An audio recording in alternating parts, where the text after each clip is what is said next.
Hello दोस्तों, आज हम इस वीडियो में क्लास 12 बायोलॉजी बुक का चैप्टर 1 रिप्रोडक्शन इन ऑर्गेनिज्म को सुपर फास्ट तरीके से माइंड मैप के थ्रू रिवाइज करेंगे। तो चलिए शुरू करते हैं।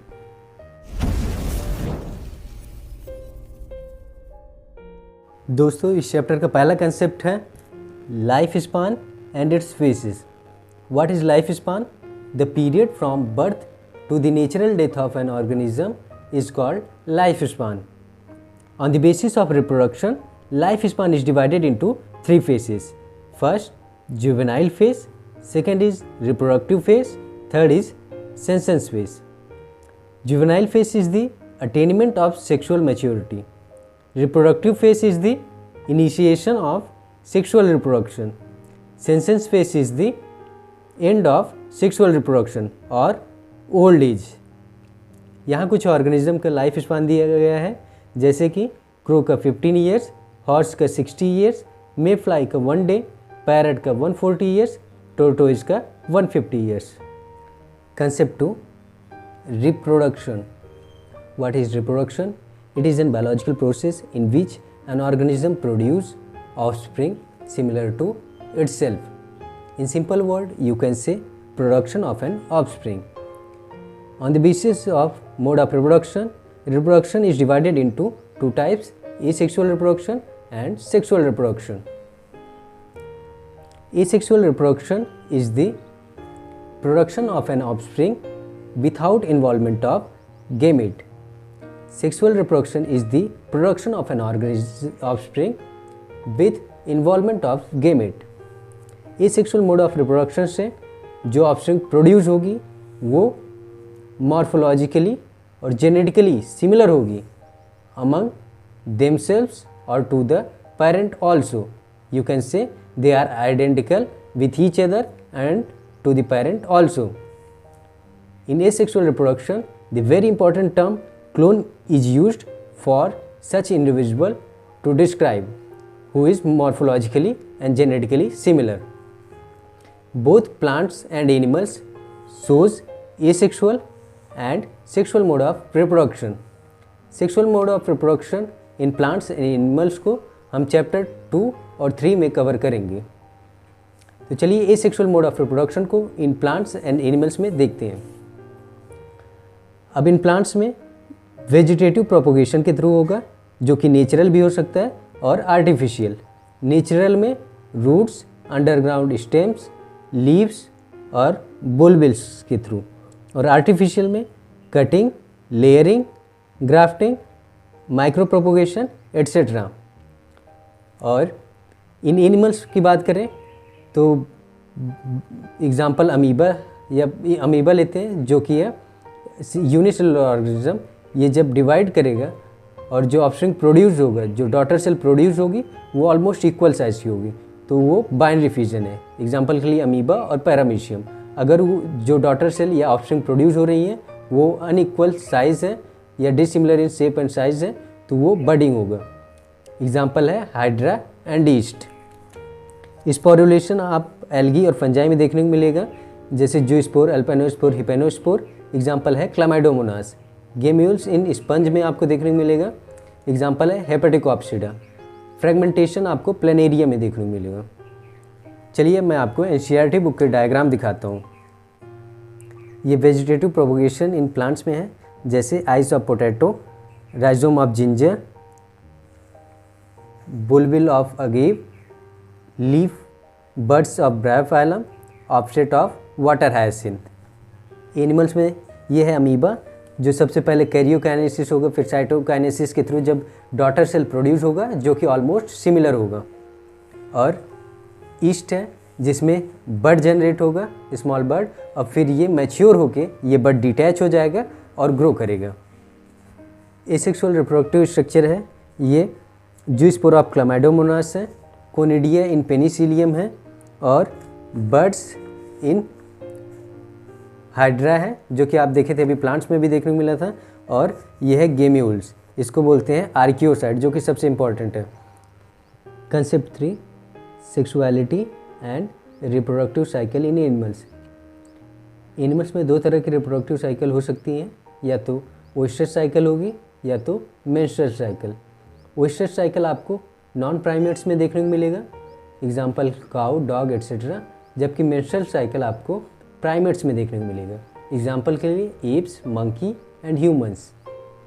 अब सेक्सुअलिटी इन एनिमल्स की बात करें तो एनिमल्स में दो तरह की कंडीशन होती है, एक यूनिसेक्सुअल कंडीशन, दूसरा बाइसेक्सुअल कंडीशन। अब मान लीजिए एक ऑर्गेनिज्म है जिसमें मेल और फीमेल रिप्रोडक्टिव ऑर्गन डिस्टिंक्ट है, सेपरेट है, तो उस कंडीशन को क्या कहेंगे? Unisexual condition.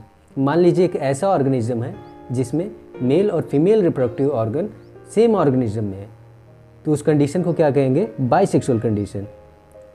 एग्जाम्पल के लिए लीच, स्पंज, अर्थवर्म, और यूनिसेक्सुअल कंडीशन में एग्जाम्पल है कॉकरोच, डॉग एट्सेट्रा। अब इस कंडीशन को डिस्क्राइब करने के लिए डाइसियस टर्म यूज किया जाता है यूनिसेक्सुअल कंडीशन को, और जबकि बाइसेक्सुअल कंडीशन को डिस्क्राइब करने के लिए मोनोशियस टर्म यूज किया जाता है। अगर आपको कन्फ्यूजन हो कि यूनिसेक्सुअल या बाइसेक्सुअल कंडीशन के साथ मोनोशियस आता है डाइसियस, तो आप ऐसा कर सकते हैं कि आप BMW जानते हैं, BMW, तो B से बाइसेक्सुअल कंडीशन के साथ मोनोशियस होगा, BM मतलब बाइसेक्सुअल के साथ मोनोशियस होगा, तो बचा यूनिसेक्सुअल के साथ डाइसियस ही होगा। अब बात करते हैं सेक्सुअलिटी इन प्लांट्स। प्लांट्स में भी दो तरह की कंडीशन हो सकती हैं, बाइसेक्सुअल कंडीशन और यूनिसेक्सुअल कंडीशन, और टर्म यूज किया जा सकता है मोनोशियस और डाइसियस। अब मान लीजिए आपने एक ऐसा प्लांट देखा जिसमें मेल और फीमेल रिप्रोडक्टिव ऑर्गन दोनों प्रेजेंट है, तो उस कंडीशन को क्या कहेंगे? बाइसेक्सुअल कंडीशन, और टर्म क्या यूज किया जाता है? मोनोशियस। इसका एग्जांपल है कारा, एल्गी और स्वीट पोटैटो में आपको यह देखने को मिलेगा। और जबकि यूनिसेक्सुअल कंडीशन है तो उसमें मेल और फीमेल रिप्रोडक्टिव ऑर्गन डिफरेंट होगा, डिफरेंट प्लांट्स में होगा। तो अगर मान लीजिए एक ऐसा प्लांट आपने देखा जिसके फ्लावर में सिर्फ मेल रिप्रोडक्टिव ऑर्गन है, तो उसको क्या बोलेंगे? स्टेमिनेट। अगर आपने कोई ऐसा प्लांट देखा जिसमें फीमेल रिप्रोडक्टिव ऑर्गन है, तो उस कंडीशन को क्या बोलेंगे? पिस्टिलेट। एग्जाम्पल है मार्केंशिया।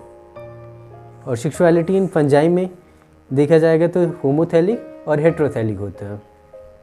ये अर्थवर्म है जिसमें आप देख रहे हैं टेस्टिस और ओवरी प्रेजेंट है, मेल और female reproductive organ single organism में प्रेजेंट है। तो ये कंडीशन कौन सा है? ये बाइसेक्सुअल कंडीशन है, बाइसेक्सुअल BM मतलब टर्म कौन सा यूज किया जाएगा? मोनोशियस। और ये कॉकरोच है जिसमें मेल और फीमेल रिप्रोडक्टिव ऑर्गन अलग अलग ऑर्गेनिज्म में है, इसलिए ये कंडीशन कौन सी है? यूनिसेक्सुअल की, और इसके साथ कौन सा टर्म यूज किया जाएगा? डाइसियस। ऐसे ही जब आप पोटैटो का प्लांट देखेंगे तो उसके फ्लावर में स्टेमन और carpel, it means both male और female reproductive organ same flower में देखेंगे। और दूसरा है ये कारा है जिसमें आप मेल और female reproductive organ same plant में देखेंगे, जैसे कि ये है उगोनियम female sex organ and antheridium male sex organ. और ब्रायोफाइट जैसे कि मार्केंशिया में आप देखेंगे आर्किगोनियोफोर, एंथ्रीडियोफोर, फीमेल थैलस और मेल थैलस अलग अलग है। Concept 4, events in sexual reproduction. On the basis of events in sexual reproduction is divided into 3 types. First is pre-fertilization event, second is fertilization event, and third is post-fertilization event. The event prior to fusion of gamete is included in pre-fertilization event. Fusion of gamete include fertilization events. Events after fusion of gametes include post fertilization events. अब pre fertilisation events में क्या क्या include होगा? Gametogenesis, फिर gamete transfer. Gametogenesis is the formation of gamete. अब gametes का पहले background समझ लेते हैं। मान लीजिए ये ऑर्गेनिज्म है, ऑर्गेनिज्म हैप्लॉइड या डिप्लॉइड दोनों हो सकते हैं। हैप्लॉइड जैसे कि मोनेरा, एल्गी, फंजाई और ब्रायोफाइट्स। इसमें जो गेमेट्स प्रोड्यूस होगा हैप्लॉइड, वो माइटोसिस के थ्रू होगा, जिसको इक्वेशनल डिवीजन भी बोलते हैं। अब ऐसा ऑर्गेनिज्म जो कि डिप्लॉइड है, जैसे कि टेरिडोफाइट, जिम्नोस्पर्म, एंजियोस्पर्म और मोस्ट ऑफ एनिमल्स आप देखेंगे जो कि गेमेट प्रोड्यूस करेंगे वो मियोसिस के थ्रू प्रोड्यूस करेंगे, जिसको रिडक्शनल डिवीज़न भी बोलते हैं। जो सेल गेमेट्स प्रोड्यूस करते हैं उसे मियोसाइट सेल कहा जाता है। ये स्पेशलाइज्ड सेल होता है और इसे गेमेट मदर सेल भी कहा जाता है। ये मेल या फीमेल गेमेट बनाता है। On the basis of shape and size, gametes is divided into two types. First is isogametes, second is heterogametes. In isogametes, it is similar in appearance, example algae. Heterogametes, it is dissimilar in shape and size, example के लिए आप humans में कर सकते हैं। Mail gametes आप देखेंगे antherozoid और स्पर्म टर्म यूज़ किया जाता है। एंथ्रोजॉइड जनरली प्लांट्स में यूज़ किया जाता है और स्पर्म एनिमल्स में यूज़ किया जाता है। और फीमेल गेमेट्स के लिए आप दो टर्म यूज़ कर सकते हैं, एक ओवम और दूसरा एग। ओवम जनरली एनिमल्स के लिए यूज होता है और एग जनरली फीमेल प्लांट के लिए यूज होता है। अब बात करते हैं फर्टिलाइजेशन इवेंट की। अब गेमेट फॉर्म हो गया, फिर गेमेट ट्रांसफ़र होगा, मेल और फीमेल गेमेट एक जगह आएंगे और वो फर्टिलाइज करेंगे। अगर फर्टिलाइजेशन किसी ऑर्गेनिज्म के अंदर हो रहा है तो वो इंटरनल फर्टिलाइजेशन, और अगर वो आउटसाइड द बॉडी हो रहा है तो एक्सटर्नल फर्टिलाइजेशन। इंटरनल फर्टिलाइजेशन आप एग्जांपल के तौर पे ह्यूमन बींग्स ले सकते हैं। एक्सटर्नल फर्टिलाइजेशन में एग्जांपल के लिए आप फ्रॉग ले सकते हैं, एम्फीबियन। और इंटरनल फर्टिलाइजेशन आप मैमल्स ले सकते हैं। अब पोस्ट फर्टिलाइजेशन इवेंट्स में क्या होगा, जाइगोट बनेगा। जो मेल और फीमेल गेमेट यूनाइट हुए हैं, फ्यूजन हुए हैं, सिनगेमी हुआ है, वो अब जाइगोट फॉर्म करेगा। अब zygote, based on development of zygote, it is divided into oviparous और विविपेरस। ओविपेरस जनरली आपको रेप्टाइल्स और बर्ड्स में देखने को मिलेगा, जबकि विविपेरस आपको मैमल्स में देखने को मिलेगा। इस होते हैं। इसके बाद जो जाइगोट होगा उसका सेल डिवीज़न होगा, जिससे सेल नंबर बढ़े, और जब सेल नंबर बढ़ जाएगा तो उसका डिफ्रेंशिएशन होगा। ग्रुप ऑफ सेल कौन सा टिश्यू बनाएंगे और वो टिश्यू आगे जाके कौन सा ऑर्गन बनाएगा और उसका क्या फंक्शन होगा।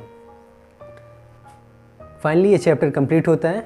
I hope you have revised this chapter in interesting way, and thank you so much for watching this video. Stay tuned with this series.